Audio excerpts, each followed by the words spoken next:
La ilaha illallah. There is no God, meaning false God, but Allah, the true God. So we use the same name, the same shoresh, the same root, which could mean the true God or a false God. So, of course, it's the same God. And I just say it, Christians who say that Muslims do not worship the God of the God of Abraham, when you say that to a Muslim, you are making yourself look like a complete idiot.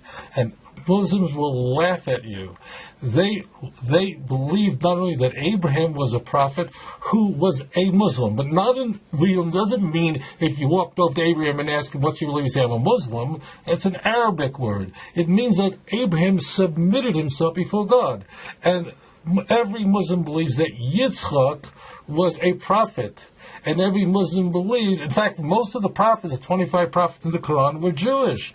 And Yaakov was a prophet. So therefore they believe in the God of many, many prophets, including Avraham, Yitzchak, Yaakov, of blessed memory. And Christians who tell Muslims that they worship moon gods and shmoon gods and all these things, I really want to save you embarrassment, because the Muslims are going, this person needs medication. They have no idea what you're talking about. They worship one true God, and therefore Islam has a unique status and great respect in the Jewish faith.